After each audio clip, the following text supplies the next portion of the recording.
Well, today it's going to be more like Murdaugh in the morning because we are going to be going through the affidavit, the motion to suspend appeal and for leave to file motion for new trial.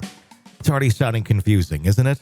It is. It really is. But let's make this as confusing as possible. What this essentially means, everyone, is that this is not the actual appeal for it is an appeal for a new trial, but this is not an appeal. It's an appeal based on the motion something was amiss with the jurors. They still have an appeal in their back pocket. If for some reason this goes nowhere, they can go to the other one. But this right now is what they're going to file on specifically because of the accusations of misconduct with the jury and the jury foreperson. I try to make this as simple as possible because it is very confusing as to how this all functions. But before anything else, and there's a lot of motions that they can file, this is the one they're going with out of the gate, and it is a damn strong one. It may take them all the way back it will likely take them back into the courtroom, and then a judge would have to decide if they get the appellate hearing. The judge could decide for the motion of the new trial. We're going to go through this. We're going to read it word for word. It may sound a little bit legalese here and there, but we'll do our best to try and explain it the best we can and get through as much of it as we can. This is like a massive document. It's, I think, like 90 or 65 pages long. 65 pages, yeah. It's pretty extensive. Whole thing here in front of me. And we're just going to work our way. So I'm going to start with the initial motion to suspend appeal. Appellate Richard Alexander Murdaugh, pursuant to Rule 29B of the South Carolina Rules of Criminal Procedure, hereby moves for leave to file a motion for a new trial based on after discovered evidence in the Court of General Sessions and to suspend this appeal during the pendency of the motion. Appellant offers a copy of the motion for a new trial attached as Exhibit 1, which we're going to go to next, with its own exhibits labeled Exhibit A through Exhibit L. And the memorandum in support of this motion and documents supporting facts relied upon, not contained on the record on appeal, as required by Rule 240 of the South Carolina Rules of Appellate Procedure. So this is Exhibit 1. This is the actual motion we're going for right now, which is going to outline in a lot of detail why they're filing this, why they feel they have the grounds to file it, and how absolutely insane this is that of the behavior of the clerk of court, if in fact it is true. The thing I've heard from many people over the last 24, 48 hours is I've never seen anything like this. Oh, boy. Experienced attorneys, anybody in this field is never, ever have we seen a clerk of court do something like this if the allegations are true. Here we go. Defendant Richard Alexander Murdaugh, through undersigned counsel pursuant to Rule 29B of the South Carolina Rules of Criminal Procedure, hereby moves the court for a new trial after discovering, and here's how they qualify it, that the clerk of court tampered with the jury by advising them not to believe Murdaugh's testimony and other evidence presented by the defense, pressuring them to reach a quick guilty verdict, and even misrepresenting critical and material information to the trial judge in her campaign to remove a juror she believed to be less favorable the defense. That is referencing a juror that she had removed based on claims of a Facebook post from their ex-husband, which he says he's never posted. And the records from Facebook also show never posted about this. So it kind of, did you make this up? And that's, I think, what we're wondering. Specifically, during the Colton County Clerk of Court, Rebecca Hill, during the trial, instructed jurors not to be misled by evidence presented in Murdaugh's defense. She told jurors not to be fooled by Mr. Murdaugh's testimony in his own defense.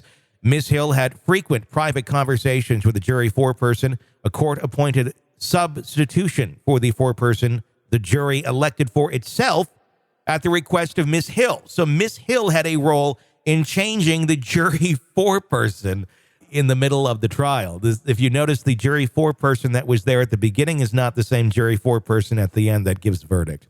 During the trial, Ms. Hill asked jurors for their opinions about Mr. Murdaugh's guilt or innocence. I'm speaking here. Number one, you can't do that.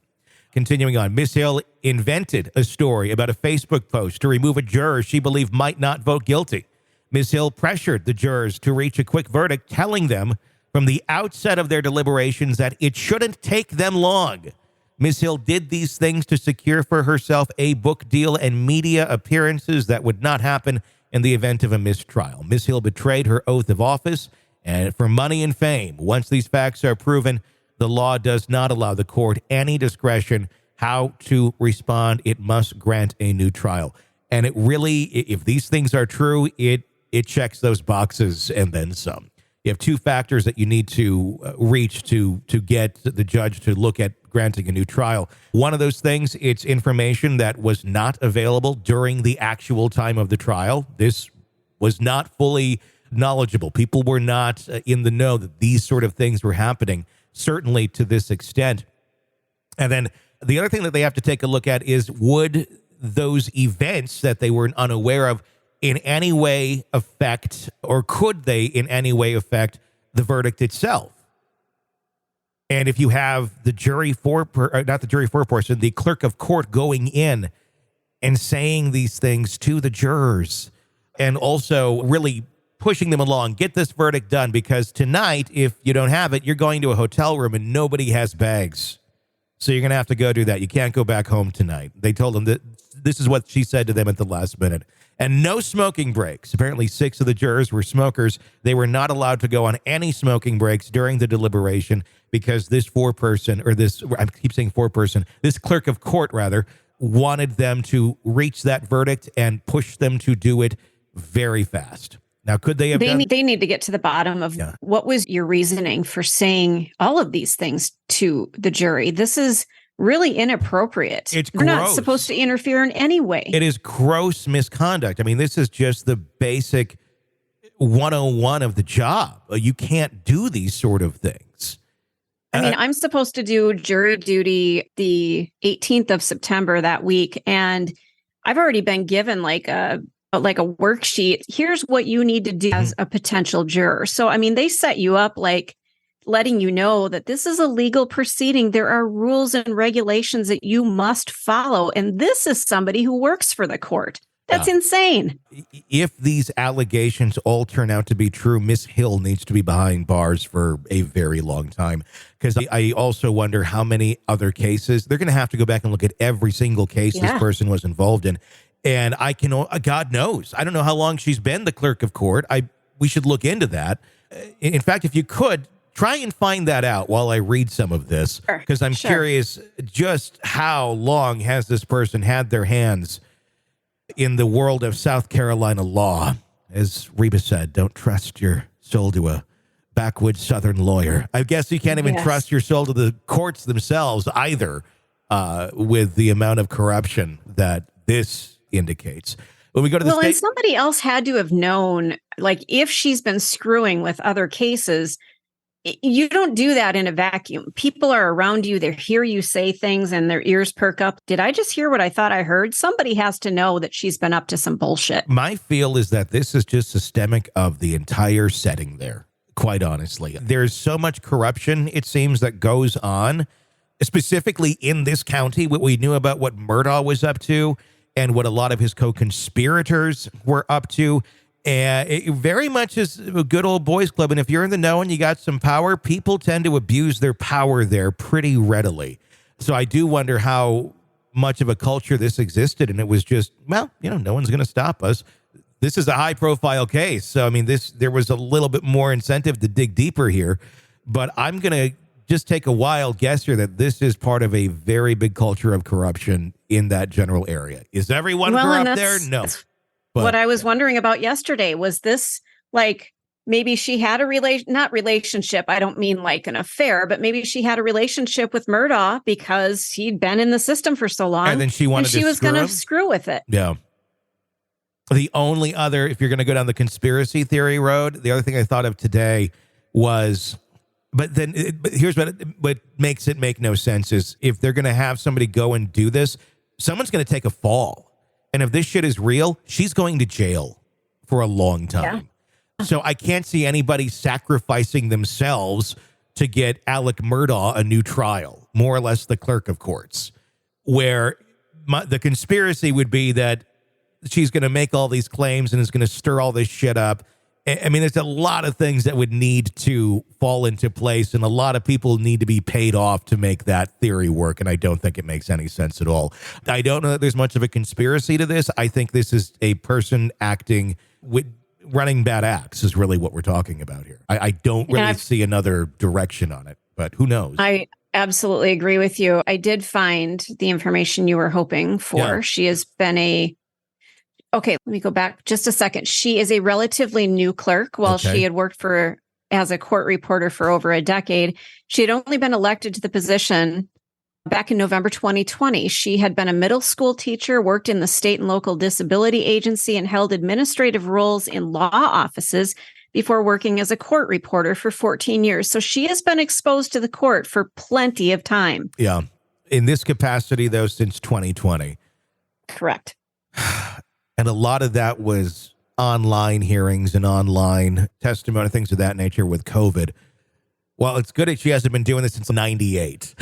Right. That would be a lot of cases to go through. Let's start by going through the statement of facts, and we'll go on this for a little while. Then our segment 2 will continue on.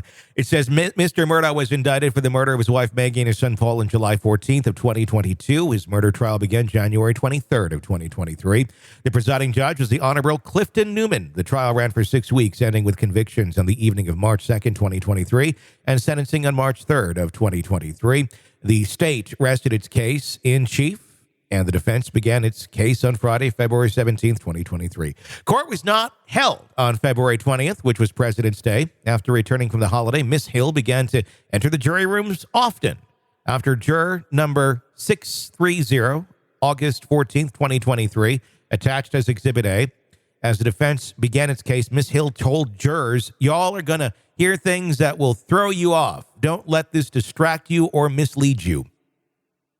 That's in the affidavit of Holly Miller. That's a juror number 741 that is in the affidavit. Exhibit B that we see here, additionally, Miss Hill, and juror number 286, the new jury foreperson, on multiple occasions went to another room to have private conversations lasting 5 or 10 minutes.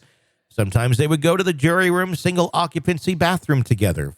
Foreperson juror number 826 never said anything about the content of those conversations to other jurors. Ms. Hill even instructed jurors they could not ask foreperson juror number 826 about the conversations. 2 days later, on Thursday, February 23rd, and continuing through the next day, Mr. Murdaugh testified in his own defense. Before he began his testimony, Ms. Hill told the jurors, and this is where it gets really fucking damning. Right before Alec went to take the stand, she goes to the jurors and says, not to be fooled by the evidence Mr. Murdaugh's attorneys presented, which at least one juror understood to mean that Mr. Murdaugh would lie when he testified. Ms. Hill also, well, yeah, and that's essentially what you're saying. And it's the thing with all of this is, Alec Murdaugh was ready to hang himself. Well, literally and figuratively in many ways, but he was on his own track. He didn't need the extra shove by Miss Clerk of Courts to be found guilty. Yeah. But now because she felt she needed her little narcissistic handprint on this in some way, shape, or form so she could write her self-published book, this is going to derail this entire fucking thing. Ms. Hill also instructed the jury to watch him closely and to look at his actions and to look at his movements, which at least one juror understood to mean that Mr. Murdaugh was guilty.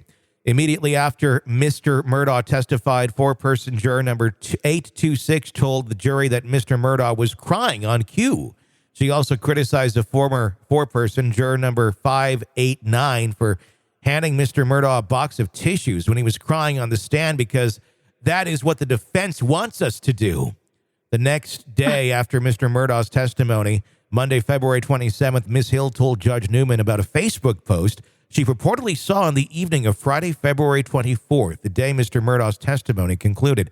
While pursuing a Facebook group page called Waterboro Word of Mouth, draft TR of In Camera, this is some sort of reference attached on Exhibit C. The post purportedly by juror number 785's ex-husband, Tim Stone, allegedly stated that his ex-wife was saying that she was on the jury and saying stuff about how her verdict was going to be. Judge Newman asked her to produce a copy of the posting. She could not produce a copy, but according to Ms. Hill, a subordinate employee of the clerk's office, Lori Weiss, discovered that the post was taken down and replaced with an apology post saying, folks, I posted an ugly post yesterday to which I have deleted, and I kind of, in a roundabout way, directed it toward a certain person that I would like to apologize to everyone who read it. That ugly for me to do that. And yes, I let Satan control me and I broke down and started drinking. And when I was drunk, I made that post and I'm sorry. Satan also prevents him to use punctuation marks. Apparently, and good grammar. And good grammar and anything above a second grade level of writing, it's Satan's fault. I'm just going to throw that in there because why not? You know, when you're going to say Satan's doing everything, you know, let him do everything. Rebecca, I'm going to remember that when I post something I shouldn't post. Satan made me do it. Rebecca Hill, Behind the Doors of Justice. This is exhibit number D. And the Timothy Stone Facebook post, February 16th, 2023, attaches exhibit E. The apology post states the initial post was already deleted on February 16th. So it would have been impossible for Miss Hill to see the original post on September 24th. So she made it up. I absolutely love it. Mr. I mean, and this is insane. And in no way, shape, or form did I ever think I'm going to be sticking up for Alec fucking Murdaugh. Right? It puts you in a really weird position because this entire time we've just had this belief that he is so guilty. And here we are like, this is wrong. He may be guilty as shit, but you can't run a trial like this. Not in America. I've said it before, but we have rules and regulations and ways that we do things here. This is not it. I don't care if it's Jeffrey Dahmer we're talking about. If this happened in his trial or something, I would be saying the same thing. This is about principles. This is about the rule of law and how we function and what we say is right and what is wrong, despite all the things that go wrong in our legal system and we think there's miscarriages of justice, which of course there are. But at the very foundation, if we know for a fact that someone is tainting this and purposely trying to change verdicts, I don't care anything. It needs to be redone because that's just how it works. And if we don't accept that, then we don't accept the way that our judicial system works. Mr. Stone, juror number 785's ex-husband, avers to a sworn statement that he made no such post. Tim Stone saying that in Exhibit F. Mr. Murdaugh has obtained an authentic download of the entirety of Mr. Stone's Facebook activity from January 23rd, 2023 to March 2nd, 2023, which confirms he did not post the apology. The supposed original post, if deleted, would be recoverable at this point under Facebook's retention policies. And if that he, in fact, never posted anything to the Waterboro Word of the Mouth Facebook page during the trial, affidavit of Philip Barber in Exhibit G, the person who made the apology post is an unrelated person, also named Tim Stone, whose Facebook profile picture is not juror number 785's ex-husband. So they're doing some digging here, and they're finding some facts here. As goofy as I think, I don't want to say goofy, maybe goofy is the wrong word. Maybe backwoods Southern lawyer, don't trust your soul to one of them, as I feel about Dick Harpootlian and Jim Griffin. They're right. If these are facts, they're right that this is not remotely okay. There is more to come on this. I'm going to wrap up this segment here. In our next segment, we're going to continue going through the main part of this affidavit and lining out in detail everything, not just the talking points of all that's being laid out, so you understand the gravity of this filing and where it is likely to go. That's coming up next. Press subscribe. You're locked into the Hidden Killers podcast. Want more? Start binging on all of our true crime podcasts right now through Apple Podcasts and get an ad-free experience when you sign up to be a True Crime Today Premium Plus member, exclusively on Apple Podcasts. More of the Hidden Killers podcast, dropping soon. Press subscribe now.